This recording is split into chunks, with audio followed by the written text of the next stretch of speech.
है, लेकिन सामान्य कैटेगरी के जो अभ्यर्थी नौकरी कर रहे हैं उनके लिए संकट भी हो सकता है, नौकरी भी जा सकती है उनकी। हालांकि हाईकोर्ट की डबल बेंच के फैसले से आरक्षित वर्ग के अभ्यर्थी काफी उत्साहित हैं, लेकिन अभी भी इस नौकरी मिलने में एक पेंच फंसा हुआ है।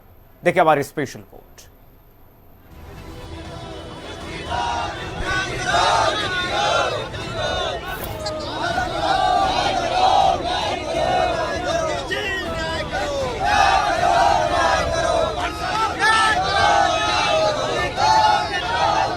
उत्तर प्रदेश में शिक्षक भर्ती का मामला एक ऐसा मुद्दा बन गया है जिस पर सियासी महाभारत 2014 से अभी तक जारी है। उत्तर प्रदेश के बेसिक शिक्षा विभाग में अखिलेश सरकार में जब से शिक्षा मित्रों को सहायक अध्यापक के तौर पर समायोजित किया गया था, उसके बाद से शुरू हुआ विवाद अभी तक शांत नहीं हो पाया है।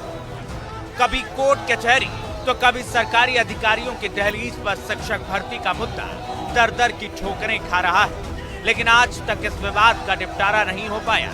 शिक्षक भर्ती मामले पर सियासत तो खूब हुई, लेकिन सियासत करने वालों ने कभी मिल बैठकर इस मुद्दे का स्थायी समाधान निकालने की कोशिश नहीं की।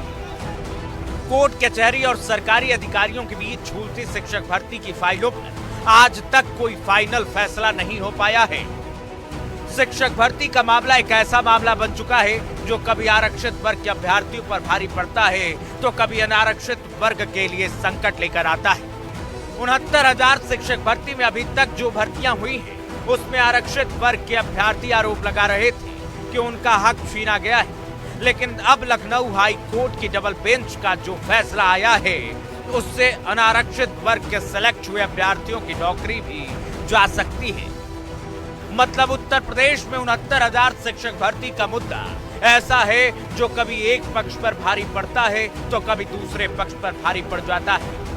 हालांकि इस बार कोर्ट का जो फैसला आया है उससे आरक्षित वर्ग के अभ्यर्थी काफी उत्साहित हैं। उनका कहना है कि कई साल से वो अपना अधिकार पाने के लिए संघर्ष कर रहे थे और आखिरकार कोर्ट से उन्हें सफलता मिली है। बैकवर्ड दलित के हक अधिकार की बात थी, उनके हक अधिकार को लूटा गया था, तो बैकवर्ड दलित के जो नेता हैं, चाहे केशव प्रसाद मौर्य जी हों, अनुप्रिया पटेल जी हों, ओम प्रकाश राजभर जी हों, विपक्ष में अखिलेश यादव जी हों, सभी लोग अपने अपने वोटरों को साधने और उनके हक अधिकार के प्रति चिंतित हैं। चाहे आप सत्ता पक्ष को देखिए चाहे विपक्ष को देखिए, दोनों लोगों की एक सुर में।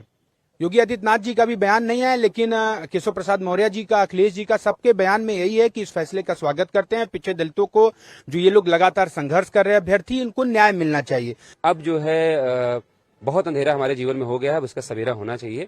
और दूसरी जो बात आपने कही हाईकोर्ट के जजमेंट को लेके, तो जो जजमेंट आया है, हम लोग इस जजमेंट से बहुत खुश हैं, संतुष्ट हैं। हमारी जो भी दलीलें थी उसको कोर्ट ने स्वीकार की और कोर्ट ने एक अहम टिप्पणी उत्तर प्रदेश सरकार के लिए की है अपने ऑर्डर में कि जब भी दोबारा 69,000 शिक्षकों की भर्ती के लिए चयन सूची बनाई जाए तो उसमें उत्तर प्रदेश आरक्षण सेवा अधिनियम 1994 के प्रावधानों का पूरी तरीके से पालन करते हुए लिस्ट बनाई जाए, जिससे किसी भी वर्ग का कोई अहित ना हो। 69,000 जैसी भर्ती में इतना बड़ा घोटाला जो हुआ था, पता नहीं किसकी मंशा से हुआ था, किसने इस लिस्ट को बनाने में अपनी रुचि दिखाई थी, जो गलत तरीके से लिस्ट बनाई और जो मतलब आरक्षण के लोग हैं वो इससे लाभ पाने से बाहर रह गए थे। हम लोग सड़कों पर संघर्ष कर रहे थे।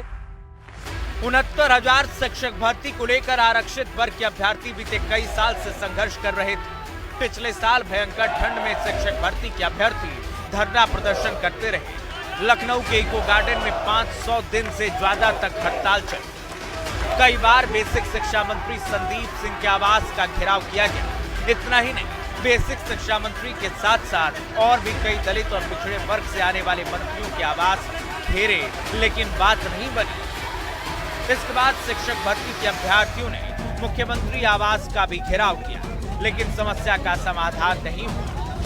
इसी बीच लोकसभा चुनाव को लेकर आचार संहिता लगी तो आंदोलित कर रहे अभ्यर्थियों को मायूस होकर अपने घरों को लौटना पड़ा, लेकिन उम्मीद थी कि हाईकोर्ट की डबल बेंच में उनकी आवाज जरूर सुनी जाएगी। अब हाईकोर्ट ने आरक्षित वर्ग के अभ्यर्थियों के हक में फैसला देकर सरकार के सामने नई चुनौती पेश कर दी है।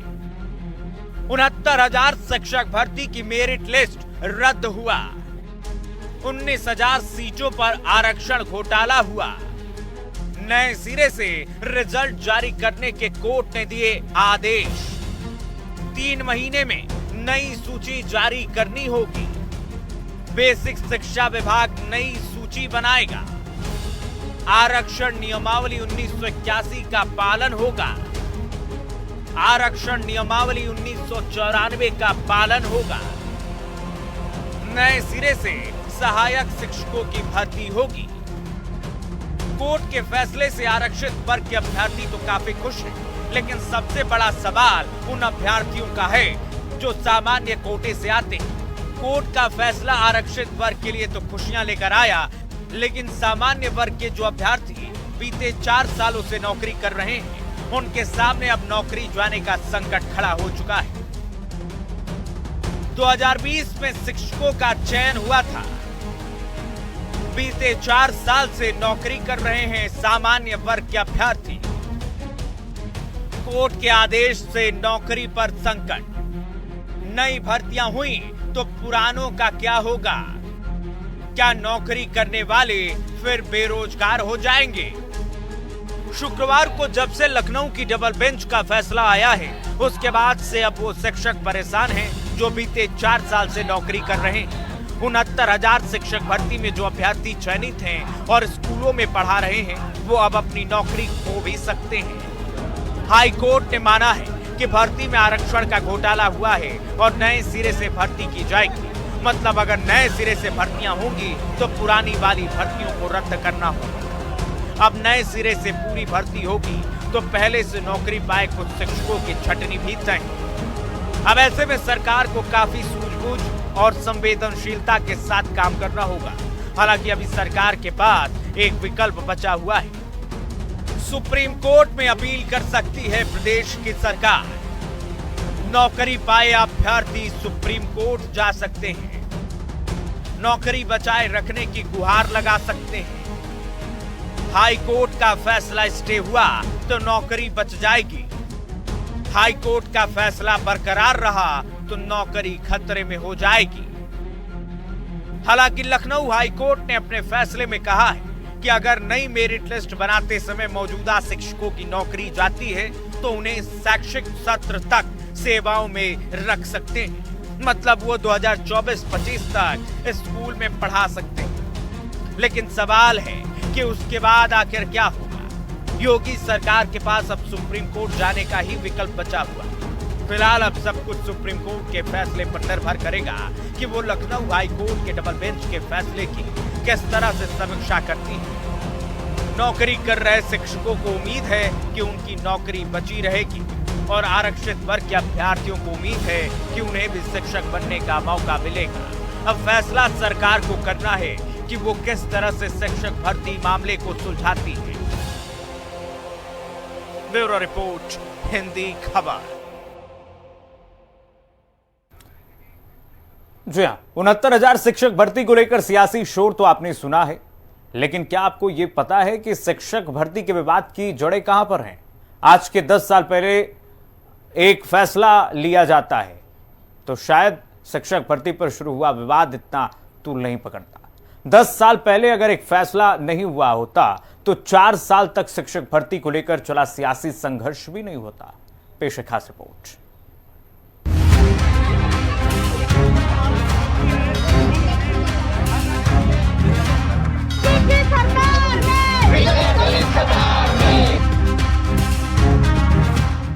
आज हिंदी खबर आपको साल दर साल कैसे कैसे 69,000 शिक्षक भर्ती में नए नए मोड़ आए हैं उसके बारे में डिटेल से बताएगा। शिक्षक भर्ती विवाद को अगर आपको पूरी तरह से समझना है तो 2014 से शुरुआत करनी होगी।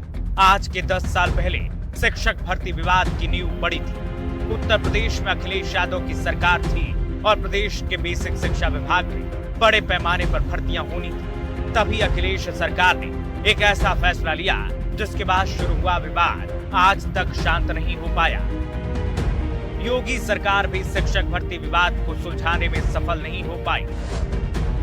2014 में सपा सरकार से विवाद की शुरुआत हुई। 1,37,000 शिक्षा मित्रों को भर्ती किया गया। शिक्षा मित्रों को सहायक अध्यापक बना दिया गया। शिक्षा मित्रों को सहायक अध्यापक बनाने पर विवाद। 2017 में सुप्रीम कोर्ट से शिक्षा मित्रों को झटका लगा। सुप्रीम कोर्ट ने अखिलेश सरकार का फैसला पलटा। सहायक अध्यापक फिर से शिक्षा मित्र बना दिए गए। सुप्रीम कोर्ट ने नए सिरे से भर्ती का आदेश दिया। 2017 में सुप्रीम कोर्ट का आदेश आया और उसके बाद प्रदेश से सपा सरकार की विदाई भी हो गई। शिक्षा मित्र से सहायक अध्यापक बने लोगों को सुप्रीम कोर्ट से मायूसी हाथ लगी। हालांकि शिक्षा मित्र बेरोजगार न होने पाए, इसके लिए कोर्ट की गाइडलाइन के मुताबिक सरकार की तरफ से उन्हें एक निश्चित मानदेय दिया जा रहा है। लेकिन 2017 में जब योगी सरकार को सत्ता मिली तो प्रदेश के प्राथमिक स्कूलों में शिक्षकों की भर्ती करना सरकार के लिए सबसे बड़ी चुनौती थी। सुप्रीम कोर्ट ने योगी सरकार को आदेश दिया था कि वो जल्द से जल्द सभी पदों पर शिक्षकों की भर्ती करवाएं। सुप्रीम कोर्ट ने योगी सरकार को आदेश दिया है। 1,37,000 पदों पर भर्ती के आदेश दिए हैं। योगी सरकार ने कहा एक साथ भर्ती नहीं कर सकते हैं।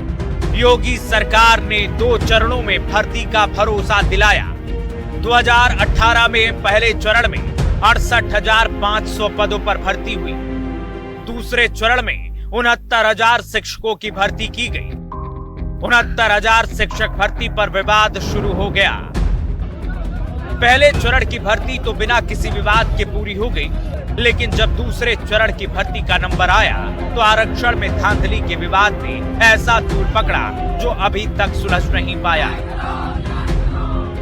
69,000 शिक्षक भर्ती के विवादों में आने से योगी सरकार के खिलाफ देश भर में गलत संदेश गया। जिस तरह से शिक्षक भर्ती के दलित और पिछड़े वर्ग के अभ्यर्थियों ने धरना प्रदर्शन किया और विपक्ष उनके साथ खड़ा रहा, उसने योगी सरकार की काफी किरकिरी कराई। आइए आपको सिलसिलेवार बताते हैं कि 69,000 शिक्षक भर्ती में कैसे कैसे विवाद की शुरुआत हुई। 5 दिसंबर 2018 शिक्षक भर्ती का नोटिफिकेशन जारी हुआ। 6 जनवरी 2019 4,10,000 अभ्यर्थियों ने परीक्षा दी। 12 मई 2020 परीक्षा का रिजल्ट जारी किया गया। 12 मई 2020 जनरल कट ऑफ 67.11% और ओबीसी 66.73%। 16 मई 2020 चयन की प्रक्रिया शुरू हुई। जुलाई 2020 पिछड़ा वर्ग आयोग में शिकायत। मई 2020 आरक्षण में धांधली पर हाई कोर्ट में याचिका। 12 जून 2020 हाई कोर्ट की डबल बेंच में मामला ट्रांसफर। 8 मार्च 2023 हाई कोर्ट ने मेरिट लिस्ट रद्द कर दी। 16 अगस्त 2024 नए सिरे से भर्ती करने के आदेश। 69,000 शिक्षक भर्ती पर बीते 4 सालों में विवाद सबसे ज्यादा बढ़ा है। एक तरफ जहां आरक्षित वर्ग के अभ्यर्थियों का धरना प्रदर्शन चल रहा था, तो वहीं दूसरी तरफ सियासत ने भी जोरदार रफ्तार पकड़ी है। अब हाई कोर्ट का फैसला आने के बाद एक बार फिर से शिक्षक भर्ती का मुद्दा सियासी सुर्खियों में है। जो भी सरकार की भर्ती में कमियां थी उसको पूरा करने का काम किया था, और मुझे लगता है कि अभी बहुत जल्द होगा किसी भी चीज़ के ऊपर बोलने के लिए। हम सब लोगों को कोर्ट ने 3 महीने का समय दिया है।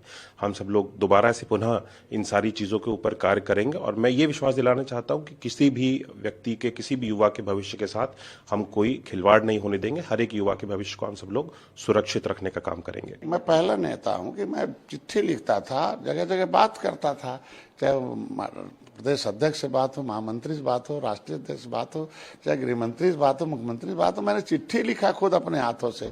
और हमारा दरवाजा कभी बंद नहीं होता है। यहाँ आके मिले हैं और मिलते रहे, और इतने अंतर था कि इन लोगों ने उस शिक्षक भर्ती वालों को टुकड़े टुकड़े में बांट रखा था। जो बच्चों का रिजल्ट घोषित हुआ था, वो पहले वाला जो रिजल्ट बना था, जिसमें जनरल में भी बच्चे आए थे, बैकवर्ड और दलित, वो रिजल्ट बना था। 4 दिन बाद रिजल्ट बदल दिया बीजेपी की सरकार ने, और उन्होंने कहा कि नई जो व्यवस्था सुप्रीम कोर्ट के माध्यम से आई है, उसके माध्यम से रिजल्ट बनेगा। तो उस समय 1800 बच्चे पिछड़े और दलित के लोगों की नौकरी चली गई थी, क्योंकि जब जनरल से वो नीचे आएंगे तो उस कैटेगरी के बच्चों को बाहर निकाल दिया जाएगा। तो ये जितना कुछ घोटाला और घपला किया है, इस सरकार की जिम्मेदारी है। केशव मौर्य आज इनके सहयोगी बन रहे हैं, आज खुशी जाहिर कर रहे हैं। एक समय था जब इन्हीं 69,000 शिक्षकों को कुचलने का कार्य सरकार ने किया था। इनके नेता ओम प्रकाश राजभर ने क्या कहा था? ओम प्रकाश राजभर का बयान था कि इनको पूरी तरीके से इनको लात मारने का काम करना चाहिए। ठीक है, ओम प्रकाश राजभर ने कहा था। आज यही लोग, सरकार में बैठे लोग, आज प्रशंसा कर रहे हैं, सबसे पहले ट्वीट कर रहे हैं। पूरी तरीके से ये सरकार के लोग आरक्षण विरोधी हैं, दलित विरोधी हैं, पिछड़ी जाति के विरोधी हैं। प्रदर्शनकारियों को पूरे विपक्ष का समर्थन मिलता रहा, तो वहीं सत्ता पक्ष बार बार प्रदर्शनकारियों को आश्वासन देता रहा कि कोर्ट का आदेश आने दीजिए, उसके बाद कोई बीच का रास्ता निकाला जाएगा। अब कोर्ट का फैसला आ चुका है। हालांकि ये फैसला आरक्षित वर्ग के अभ्यर्थियों के हक में है, लेकिन इस फैसले ने सरकार को भी धर्म संकट में डाल दिया है। अगर योगी सरकार हाई कोर्ट के फैसले का पालन करते हुए पूरी भर्ती रद्द करती, तो सामान्य वर्ग के हजारों शिक्षकों को नौकरी से हाथ धोना पड़ेगा। इसलिए सरकार को अब बेहद ही सूझबूझ के साथ शिक्षक भर्ती मामले को सुलझाना होगा। फिलहाल देखना है कि अब सरकार और सुप्रीम कोर्ट के बीच में फंसे शिक्षक भर्ती मुद्दे को किस तरह से हल किया जाता है। उम्मीद है कि बेसिक शिक्षा विभाग में बैठे अधिकारी आरक्षित और सामान्य वर्ग के अभ्यर्थियों के हितों को ध्यान में रखकर कोई बीच का रास्ता जरूर निकालेंगे। ब्यूरो रिपोर्ट, हिंदी खबर। जी हाँ, उत्तर प्रदेश में शिक्षक भर्ती में आरक्षण के घोटाले का आरोप लग रहा था। इस बीच लैटरल एंट्री से भर्तियों का विज्ञापन निकल रहा है। संघ लोक सेवा आयोग की तरफ से एक विज्ञापन निकाला गया है, जिसमें बिना लिखित परीक्षा के लैटरल एंट्री के जरिए मंत्रालयों में संयुक्त सचिव, उप सचिव और निदेशकों के पदों पर नियुक्तियां की जाएंगी। पूरे विपक्ष ने एक सुर में इस आरक्षण के खिलाफ लिया गया फैसला बताकर मोदी सरकार पर सवाल उठाने शुरू कर दिए हैं। रिपोर्ट दिखाते हैं आपको।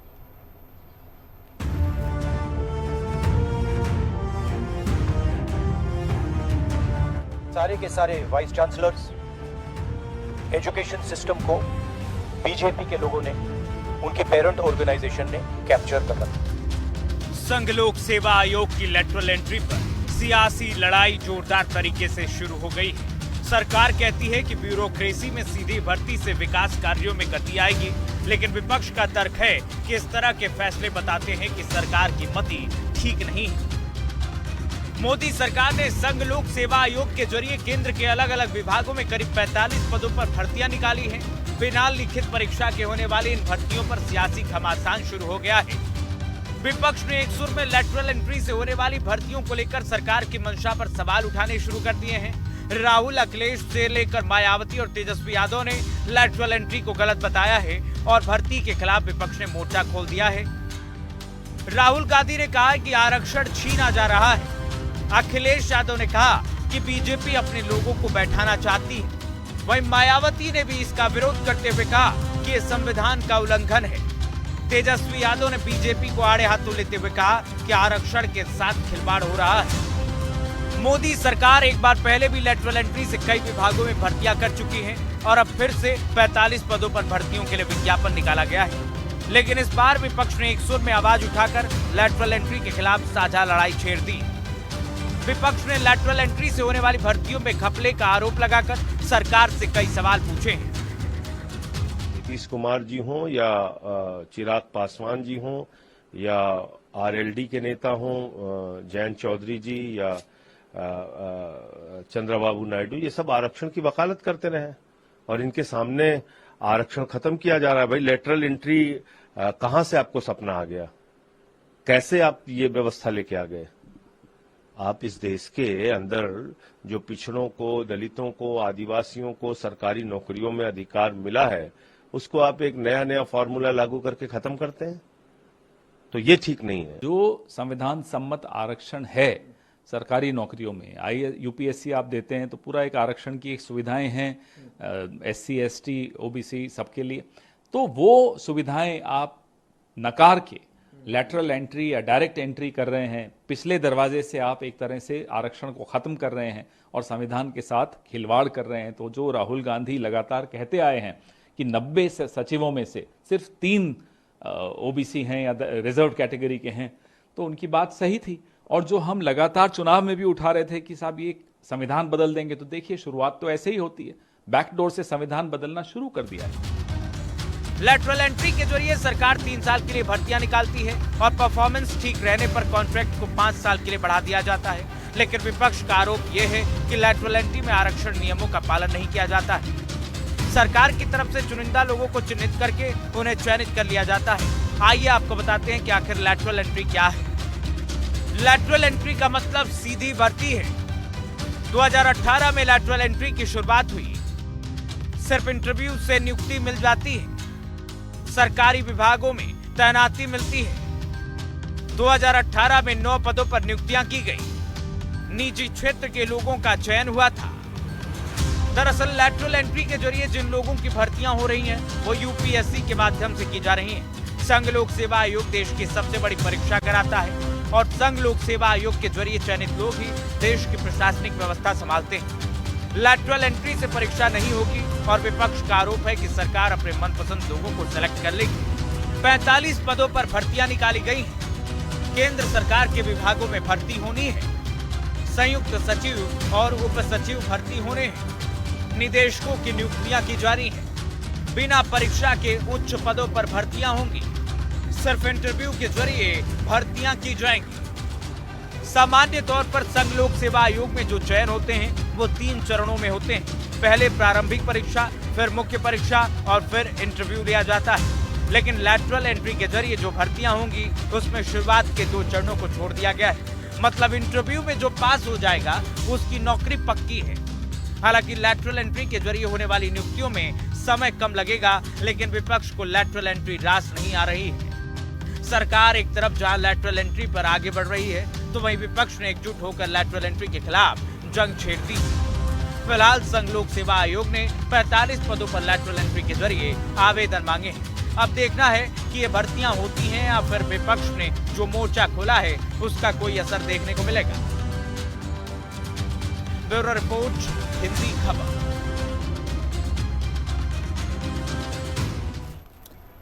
जो आरक्षण के बाद अब लैटरल एंट्री पर सवाल उठने लगे। चलिए फिलहाल के लिए स्पेशल रिपोर्ट में बस इतना ही। खबरें लगातार जारी है, देखते रहिए हिंदी खबर।